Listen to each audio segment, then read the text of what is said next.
Hello, welcome to the first ever episode 38 of Whoniverse. You're here with me, Jamie. Me, Brian, and... Lewis called in sick. Oh, no. 5 minutes before recording. It's more on that later. Dum de dum de dum de dum de dum de dum de dum dum dum de dum de dum de dum de dum de dum de dum dum.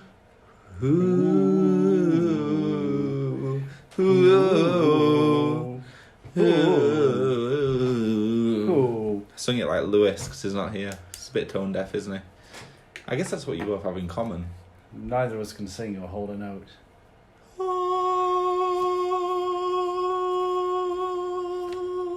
And oddly enough, I always say it's better to carry a tune than bear a grudge.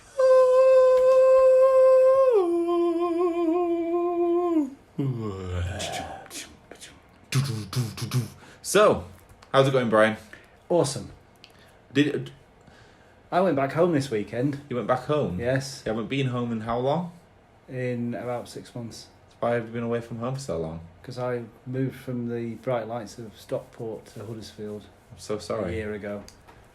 You like Huddersfield though, don't you? I love Huddersfield. It's my adopted town. I mean, it's a bit of an asshole, but you know. It's not. It's the finest West Yorkshire village there is. Okay, we both know that's not true. Have you been to Dewsbury? Yes, I guarantee we have more rubbish on the ground than you do. I've been through it. Oh. Last of the Summer Wine wasn't filmed in Dewsbury, it was filmed in Huddersfield. Okay, whatever. But that's for the Last of the Summer Wine podcast. The Last of the Summer podcasts. Yeah. So, moving into our first topic of the show, we've got voting in TARDIS. Who was the best companion to travel with the 13th Doctor? We've got Graham O'Brien, Ryan Sinclair, and Yasmin Khan. Brian, who is your favourite? My favourite's Graham. My favourite's Graham as well. I think. And I think that's the general opinion as well. It's a bit of a landslide, isn't it? 62% of people voted for Graham O'Brien. 31% for Yasmin Khan, and then a measly 7% for Ryan Sinclair. And to be quite honest, I think they were pity votes. Nobody likes Ryan. No. He just there. It's just, yeah, I don't know. He has no purpose. Like, no. Graham seems to, it's like really cool. I can understand why Yasmin's part of a clan as well. Part of a fam. Yeah. Where police car. It's awesome. I mean, Ryan's just like there, like it's discarded. Can't understand what. It's just. It's so useless. I don't understand. Why is that? It's so confusing. Considering he had such a massive... He was the first person to appear on screen in the new series as well. He was, with his... Because he threw his bike over a hill. Yes, because he couldn't ride it. Yeah. Because of his dyspraxia. Yeah, which evidently was a really good reason to fall down when you're running away. But no, it's just... He's a stupid companion. And he talks like this all the time. Ends all his sentences. And then with a question mark. Because he's so stupid. Don't like Ryan. I like Yasmin, and I like Graham, so I actually do agree with the polling results. Yeah, for once I agree with the poll. So for once, yeah. I always go against the grain. You always go for the underdog, which is why I'm surprised I didn't go for Ryan Sinclair. So we've got some comments. One from one of our regulars at _Kirby Lloyd. Birthday girl. Hope she had a good birthday. It was a birthday yesterday as of recording. Oh, was it? Of course. Sent her a message saying, have you listened, be sure to listen to the podcast. Yeah. We read out one of your emails. Not giving away the surprise. I don't think she's actually listened to it yet. Well, it'd be a nice surprise when she does. Yeah, it will be, She doesn't listen to out of sequence, otherwise we've ruined the surprise. Or have we? Well, that's just wibbly wobbly podcasty. Don't listen to that at all. So, Lewis isn't here to do a Serbian. No, it's That's my Lewis impression. Answer to Jimmy Carr. Yeah, it was Jimmy Carr. I'm not sure I can do Serbian accent. I feel I can do Serbian accent. Okay, Kirby Lloyd. Comment. Tricky one, as I don't think any of them proper stand out on their own. But I do like them as a group. Vote for Graham in the end. Vote, cause I do love a bit of The Chase. For our American listeners, The Chase is a ITV game show where you get chased. Also for the American listeners, I think it makes. ITV is a channel. I think it's made it to the States actually. Has it? I think so. Yeah. I was watching a. Let us know if you're in America. Let us know. If you're in America and you're watching the chase, well, for starters, anybody who's watching the chase clearly needs something more exciting to do on their evenings, Brian. Yeah, I watch Pointless. That's a bit pointless. I do actually enjoy watching that show as well, though. Especially when there's a Doctor Who special, as there have been a couple. Is there Doctor Who specials? Oh yes. Oh, I didn't know. Yeah, you'll have to go through iPlayer. The guy on the chase, the fat white one who's the principal. He is Mark Lebeck. Something like that. The Beast. He was the Beast. That's it. He was on Who Wants to Be a Millionaire in 2006. That was his first television debut, and he only won £32,000. Oh, they're thick. Yeah, that was his 15 minutes of fame. Literally 15 minutes. I think he ate most of it then. So we got another comment from Carlitos Yoda. That's ringing Italy to me. That. Yes. So let me just bring out my Italian. Mamma mia, a little pepperoni, a little me, the Mario. Ahoo! It's the go. We got a comment from Carlitos Yoda. I like a Graham a lot because I can totally cosplay him. That's alright, actually. Yeah, so... Don't forget, you can email in to us at the Whoniverse show at gmail.com, just like Peter the Heater did. Crazy name, crazy guy. What accent? What would Lewis do? He would attempt German, French, Russian, and end up Serbian. I don't think he's not Serbian. Peter's not Serbian. No. Peter. Blue Peter. I could do Blue Peter. BBC. Shall I do a BBC impression? BBC announcer voice. Yes. Hello, this is the BBC. I was going to do something more modern. I tried my hard, I'm going to do newsreader. Right. BBC newsreader.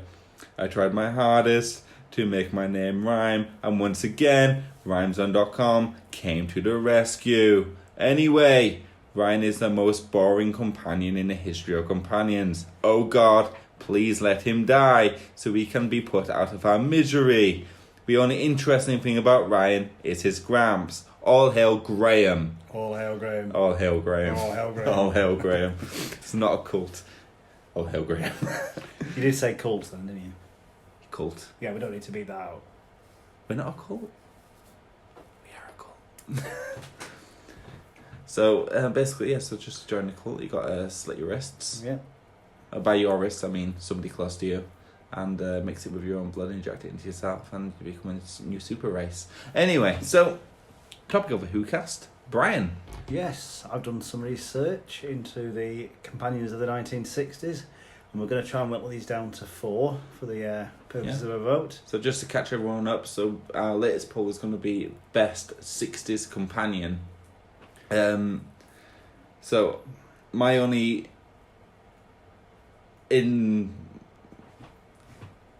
all I've seen 60s companions is what you've shown us. Yeah. So you'll have seen... How many are there companions, first of all? Oh my God. There are 11. There's 11 companions, we need to whittle down to 4. So, we have Susan Foreman, the original, you might say. She was introduced in the first ever story, and An Unearthly Child. She's mentioned as being the Doctor's grandfather. Is she actually his... You just said she's the Doctor's grandfather. Yes, I have no idea. You mean the Doctor's granddaughter? She was in the first episode and an Is she child. actually the granddaughter? Or is this some kind of Gallifreyan mark of respect by calling him grandfather as a sort of, mark of respect? Is she Jenny's daughter? She's been to Rings of Arcaden as well with the Doctor. Yeah. Well, that's what the Doctor said when he went to Rings of Arcaden and said, I've been here one time before with my granddaughter. 700 years ago. Yeah, she's Jenny's daughter. Is she a Time Lord? Wibbly wobbly timey-wimey. She's Gallifreyan. Okay. Not necessarily a Time Lord though, are you, if you're Gallifreyan? I thought that was the... What happened to the Doctor's children? Question mark. She was left behind on Earth in the 22nd century as she fell in love with a chap called David Campbell at the end of the Dalek invasion of Earth. I remember. Yes. He ditched her. The Doctor left her. Yeah, without saying a bloody word. Oh, he gave you a very emotional speech. Yeah, and then just left. Yeah. In post-Brexit Britain. Yeah, Sorry, 22nd century Britain. He literally was like, I'm a man, you're a woman, I'm going to make this decision for you, and leaves. I'm off. Listen to me. I've And there be no heartfelt, no heartache. No regret. One day, I will return. Oh, yes. But doesn't. But never does, unless he returns in a audio player. What if Jodie Whittaker returns? He goes, alright, how are you doing? Yeah. How are you diddling? Alright, bruv. It's me, Docky D. Fam. Then we, along with Susan, we were introduced to Ian Chesterton and Barbara Wright, who are two teachers at Susan's school. What's the school called? Coal Hill. Oh, Coal Hill School. Later became Coal Hill Academy with in the because the Conservatives came into power and turned all the schools into academies and made it very expensive. Yes, it's very controversial. And they're both very amazed at Susan's intelligence when it came to historical events, French Revolution, etc. I wonder why. Because she's seen it all. I've seen things that you can only dream of. But they were a little shocked about a sort of lack of intelligence when it came to more recent contemporary issues.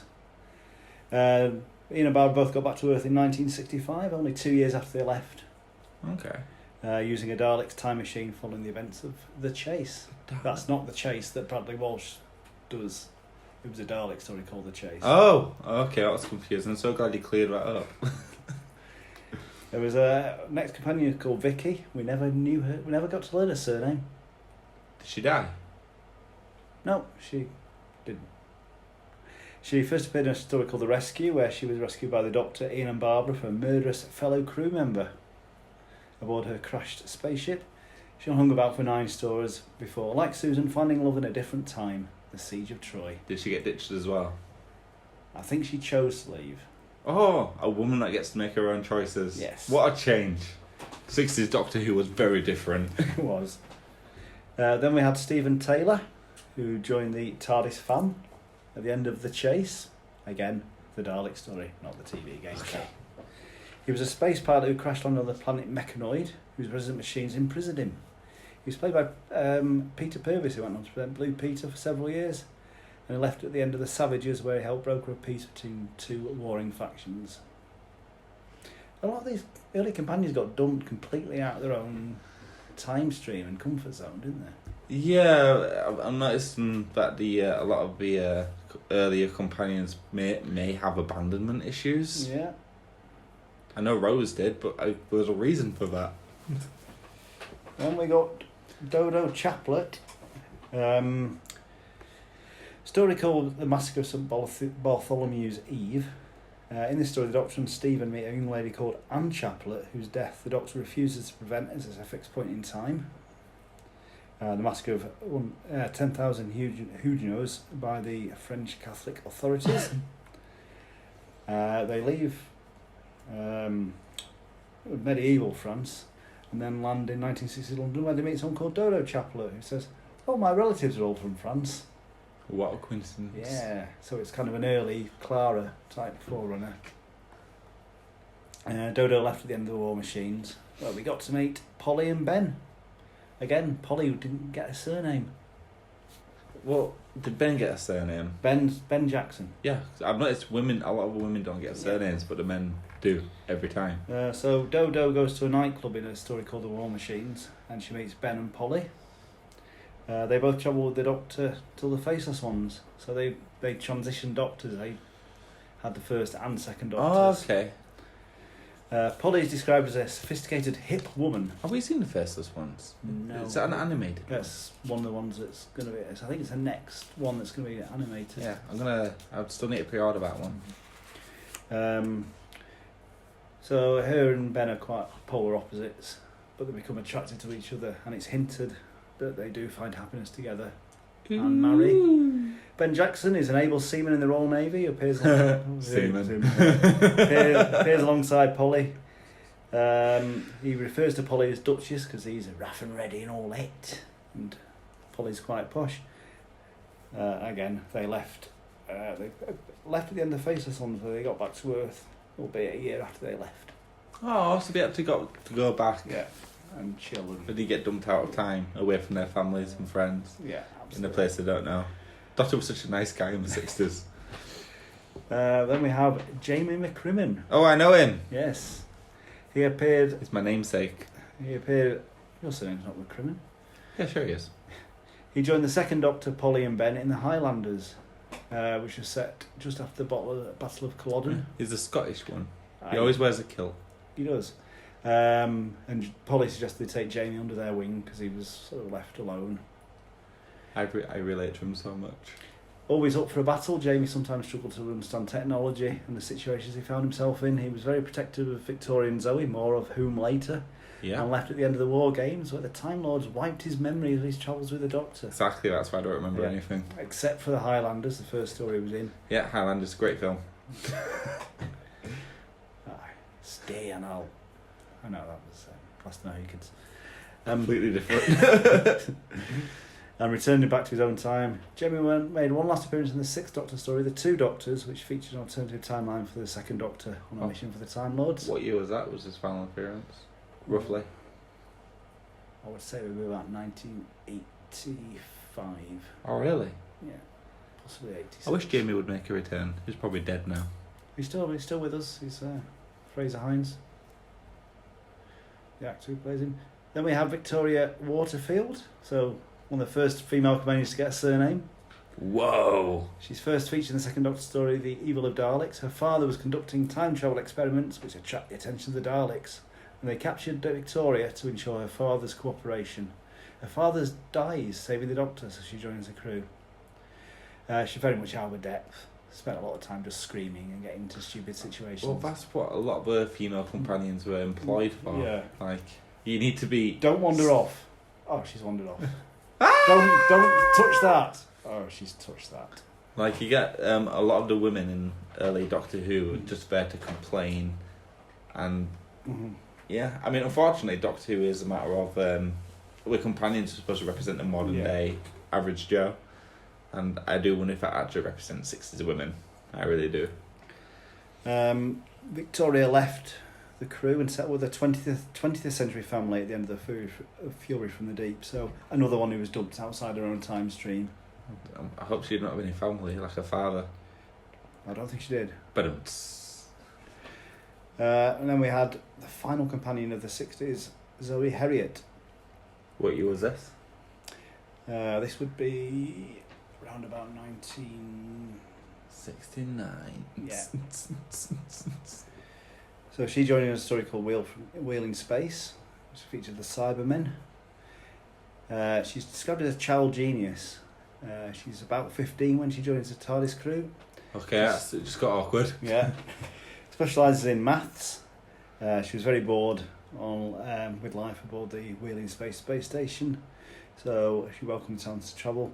Despite her high intelligence, she often finds herself in stupid situations. Wheeling Space, is about a lost episode? It's partly lost. I think there's I remember one or two episodes that exist. When I was watching Macro Terror, on the Blu-ray there was a special feature on there where they had an animated version of part of the Wheeling Space. There was a robot roaming around ominously around the spaceship. Nothing happens in the 10-minute animation, but it looks really cool.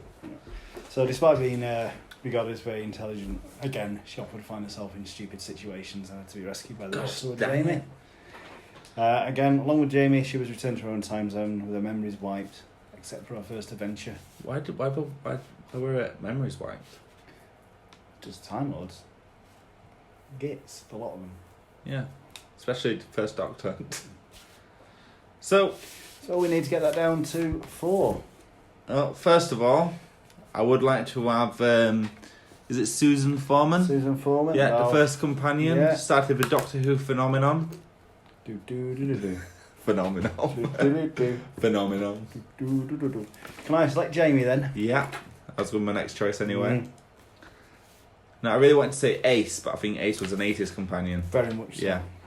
We'll get to 80s companions. I can't wait. I love it. 2 episodes Ace time. is actually my favourite classic companion, so I can't wait to see how she loses against Elizabeth Sladen. Who would be the next 2 then? We could put Ian and Barbara together, because they kind of came as a team. I don't think we could do that because we didn't put Rory and Amy together. No, that's true. It'd be unfair on Raimi. Which companion was there for the first regeneration? Ben and Polly were there for the first regeneration. Okay, we could put him both or one. Should we say Ben and Polly as a duo? Or I don't think we should do duos though. no? Should we say? It's your choice. It's your choice, really. Let's say we're in all episodes together. Let's say Ben. Okay. And then let's finally say Zoe. Okay. So, your choices are favourite 60s classic companion. Susan.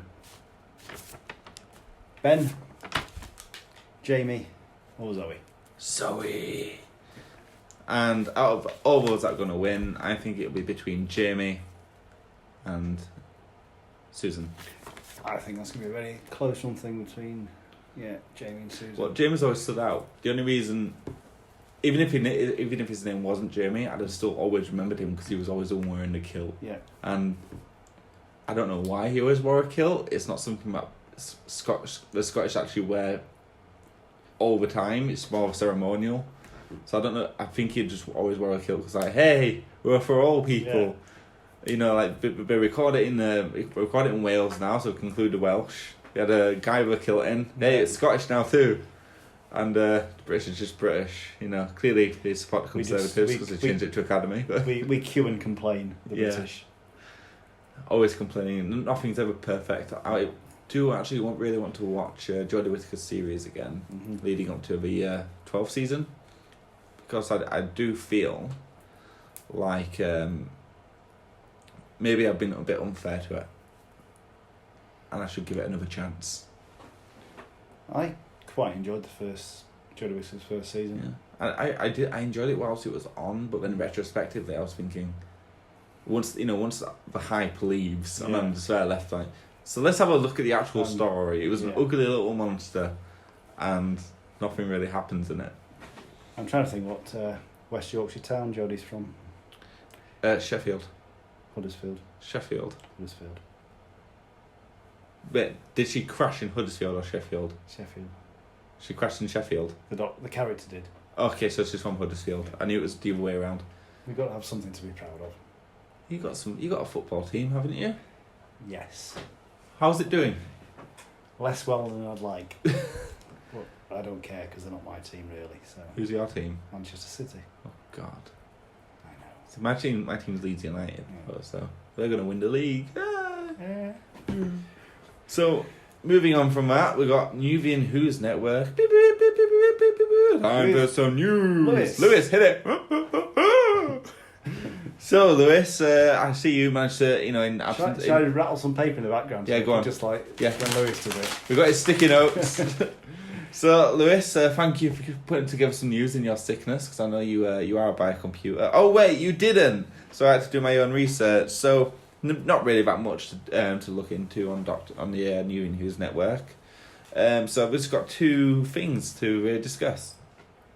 Number one, the BBC Doctor Who Twitter page tweeted an image of a silhouette of a doctor leaving her TARDIS with the caption, "Watch the space." No further information was provided, however. It's clear we should expect new Doctor Who info very soon. So it basically means we're going to have some new series information coming very soon. We've already, Lewis has already mentioned, the I forgot what they're called. The Jadoon are making a return. Saw that. The Daleks are making a return. Yeah. They were photographed. The OG Daleks were photographed underneath a bridge in Bristol, and it's not really any other information. No. I think Stephen Fry's popping up in an episode. We know that much. Yeah, is he supposed to be playing Oscar Wilde? Or I imagine that. That's the rumour. Nothing's actually been confirmed yet, so we'll have to wait and see. It does sound very rarely. If a rumour gets as specific as Oscar Wilde, would it be wrong though? Just wild rumours. Yeah. Still no release date for the reissue of Tom Baker season 12. Hopefully, it will come along very soon for pre-order. Because I don't know if you remember the original run of season 12, the very first Blu-ray to be released for Tom Baker's series, had a short of unusual run. Because a lot of the discs were actually Faulty. Yeah. So BBC had to reissue all those discs, of course, but as a result of those faulty discs, they've had to, stop the run. So it got cut short, resulting in, I think, last night an auction finished for season 12, which ended at £700. Which makes me wish I ordered 3 copies when I had the chance. But hey, I've currently got all the collection except that one. Yeah. So my collection's building up. I've heard the next one to come out is Series 20. Series 20? Yes. Which is In Peter December. Davison. No, there's another one coming out in December. Yes. Is that the Series 20 is the next Blu-ray. That's the one I got pre-ordered. I've got more pre-ordered, but I've been announced so far. So that features Arc of Infinity, Snake Dance, Mouldering Undead, Terminus, Enlightenment, King's Demons, and the 5 Doctors. The 5 Doctors? Yeah. It's a masterpiece. It's one of my favourites. So that's it for New Who's Network. Should make that into an actual tune for the Sting. Yeah. So, on to Who's Your Lesson with Brian. Yeah, we looked at Tom Baker's debut story, Robot. Very simple title. Yeah. Your thoughts, Jamie? Well, I wrote a little bit. Yeah. So it's simply called Robot. A robot which could easily be compared to Marvin from Hitchhikers. Featuring Tom Baker as a doctor, this is his debut episode with companion Elizabeth Sladen as Sarah Jane Smith. Amazing episode, fantastic storytelling, writing is fab. It was only let down by how clumsy and cheap the robot looked. Yeah, definitely. Yeah, it was too big, too clumsy, and didn't really seem to fit its purpose size-wise. I really enjoyed how they managed to basically describe how Siri and other personal assistants work today, where the robot cannot obey a command unless you are really, really specific. I felt this story was at times a prelude to everyone's favourite companion, K9, considering the robot is actually called K1. So who knows? At one point I thought the Professor was going to build the dog companion until he died. The tiny tank close-up, the camera was really cute, where you can literally just roll their little tank in front of the camera to make it seem big. Loved the multiple uses for the scarf and how loopy the Doctor was at first, as it is often the case with new Doctor casts. Yeah, I 100% agree with that. Fantastic story. Fantastic story. Absolutely great introduction to a new Doctor. Special effects. Special effects were just especially bad. Like, I'm used to bad effects, but they were when Sarah Jane was holding onto the side of a building. Yeah. And clearly she was just holding onto a wall. That was a green screen. Like, hold on to that section. Okay. Now just hold there and pretend to scream for your life. And it was so bad. Some of the special effects were clever. Like when they made the robot a giant robot pick up a little Elizabeth Sladen. Yeah. That was a cool effect for its time. But some of the other ones, like, it would have been easy to just get a camera up there. I don't know why they did it that way. Did you feel it took a lot of elements from King Kong as well? It did actually, didn't it? Yeah, it was very King Kong centric. It was very it felt King Kong, Marvin, and a little bit of Terminator. Yeah. It's actually does it predate Terminator this episode? Oh, easily, yeah. Yeah. Terminator would be about mid-80s. Yeah, 85, 83? Yeah. Or 84. 84. It's quite a special story to me, this. It was one of the earliest ones I remember, and it was the first Target novelisation I read. Oh, was it? Yeah. I've got a recording as well of Tom Baker reading the Target novelisation. He did a reading of it? Yeah, he does all the voices and everything. Oh, that's cool. That's really cute. Yes. He goes, "All posh for the Brigadier." It's a lot more graphic, the novel. Really? It describes a robot strangling a guard dog that you don't actually see. Woof woof. The dog stopped woofing. Yeah. Dog no more woof. Yeah. Dog woof. Dog sleep now. It was a really good story. I really enjoyed it. It was one of the finest classic episodes I've seen, and one of the definitely the best regeneration episode of any classic Doctor we've seen so far. And the robot. Actually, was it? I really enjoyed John Pertwee's. Yes. Really, Spearhead from Space. Yeah, I think that might actually be my favourite. My favourite's Caves Andrews Army. We have seen that one as well. Oh God. There was actually a callback on Tom Baker's Regeneration to John Pertwee's one, where he had the key in his shoe. Yes. I noticed the reference all by myself. And he tries on all the outfits as well. That's quite funny. It was really cute. I mean, eventually came out with the long scarf and everything, and they looked at him like, "Oh God, we don't want to go through it again." That's the least worst of everything you've chosen so far.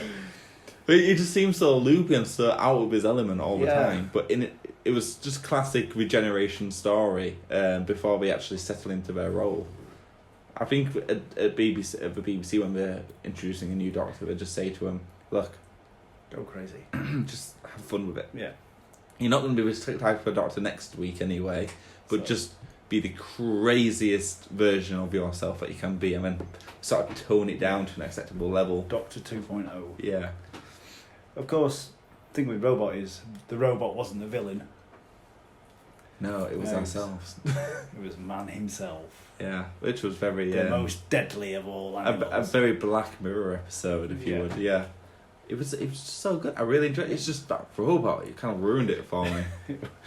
That was the 70s for you. Well, I think the reason they did it that way is if they made the robot smaller, slimmer, and more man-like, it could have been confused with a Cyberman. Yeah. And we wanted to make it as different as possible. I was so... Did you watch the episode for the show as well? Or is it just from memory? I'm going from memory, but I've watched it loads of times. It was... okay. So it's got these little claw hands. Yeah. And we're giving him things to hold. And I was there thinking, how can you hold that? How's the hand not falling off? And then I realised it's probably... What we've done is, those litter picker-uppers. Yeah. They just painted one silver and there's a guy in there holding it and just pulling the trigger. It was just so bad. What a horrible... It was such a great episode. It's ruined a fantastic by that story. Ruined by poor special effects. It's just... No, it was just one... The green screen, I can sort of get past, I can kind of accept it. But the robot was unacceptable. It's the best they could do in there. It wasn't even the best they could do. I remember the 70s. It was the best they could do. It wasn't. We had Star Wars by this point as well. Yeah. I would like to think that Star Wars probably had a slightly bigger budget. Well, I don't know. What was going through their heads when they thought, well, this'll do. I think that was it. This'll do. This'll do. We're on a time scale here, but it was... come on. So, what's the deal with it being called K1? Is it a prelude to K9? No, it's nothing to do with K9. It's not. It's just a coincidence. Yeah.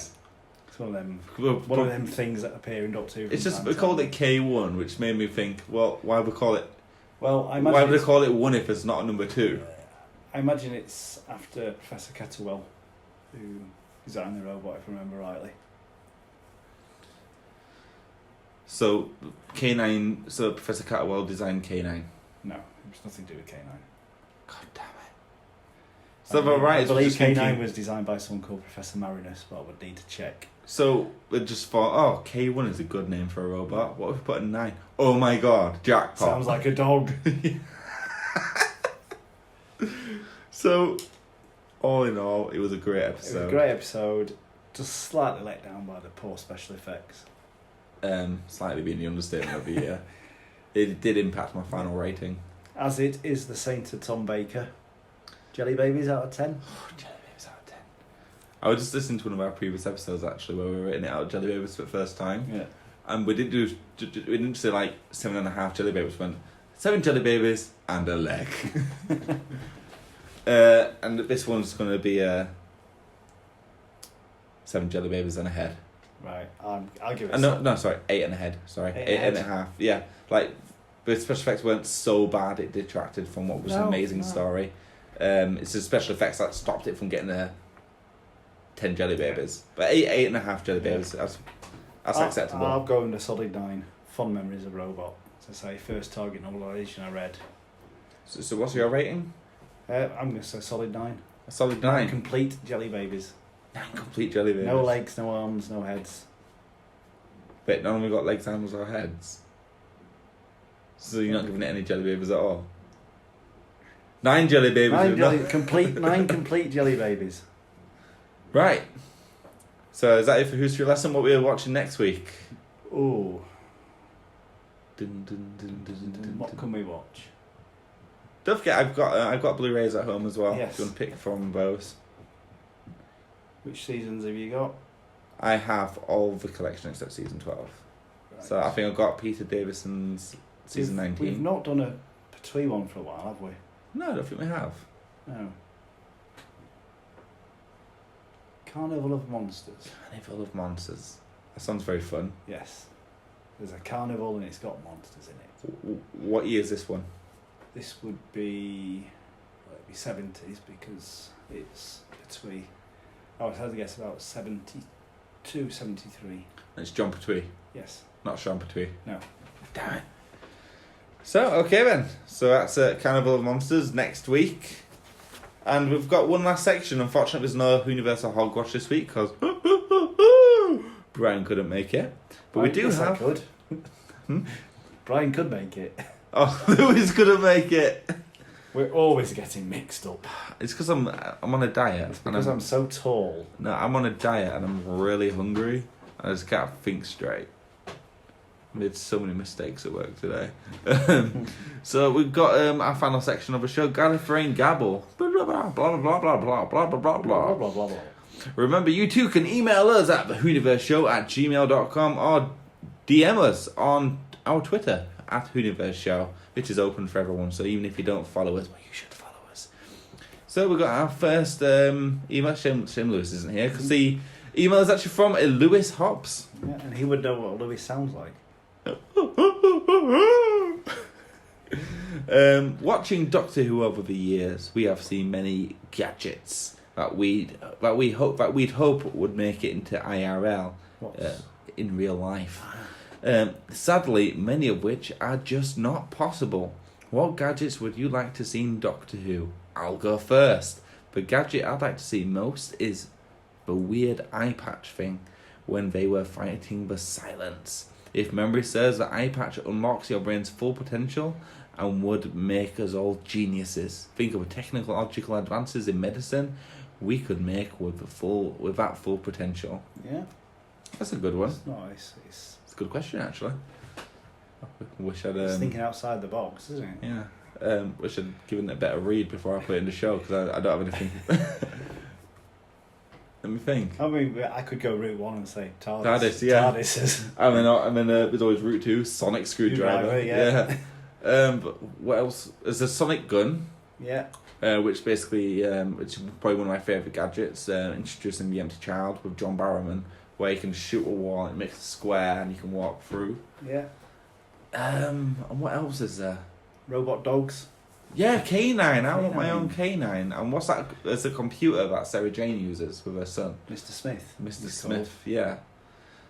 And the thing is, he says it's very gadget heavy, but it really isn't Doctor Who, is it? No.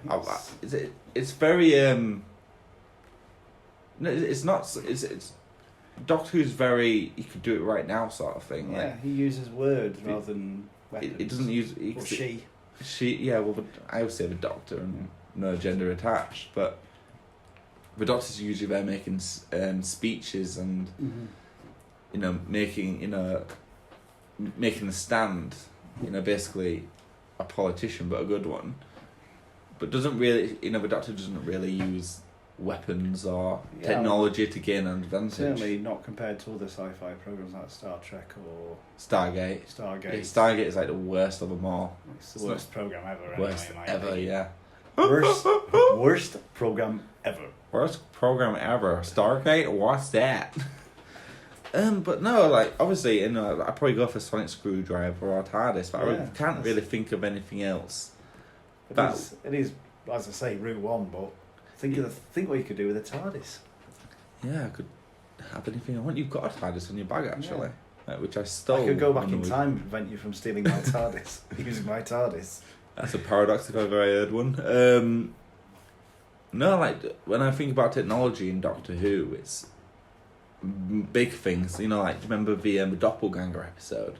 Matt Smith's where we basically make a Matt Smith Doctor clone, and he also thinks he's the Doctor, and then he has to convince himself that it's not. That was really sad actually, to find out it's not important. Sonic Shades, let's say Sonic Shades. Oh, Sonic Shades are really cool as well. I prefer Screwdriver, you can show it off more. I don't know, Lewis. It's a very good question. One of the best questions we've ever been asked. Yeah.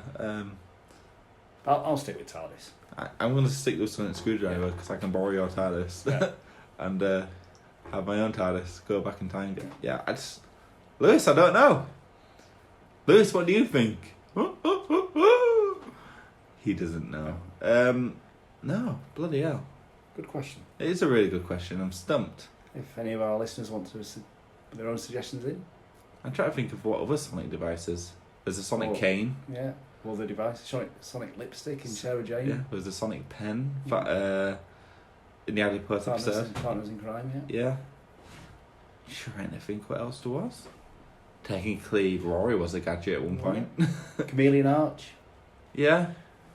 There's the Lazarus Pit. No, that's Batman. Yeah. Chameleon Arch, where you can turn human. We could try it on Boris Johnson. Or the Queen. Yeah. Bloody lizard. Insert name of famous person here.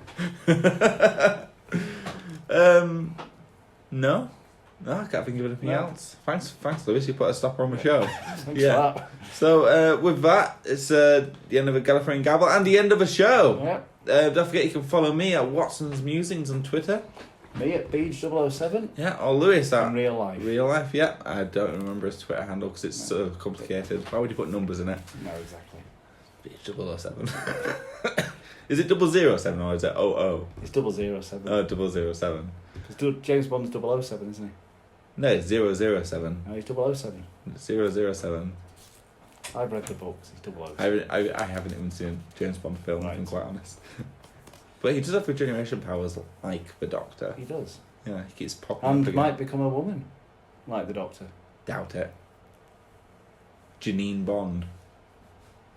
Jane Bond. Oh no! Imagine if they call her Jamie Bond. Oh no. So yeah, don't forget you can also follow the show at Whoniverse Show on Twitter. Yeah. Email us at thewhoniverseshow@gmail.com. Yeah. Big thanks to Zip Farm for making our logo. Squishy, Thank you, squishy, Zip Farm. squashy, squashy.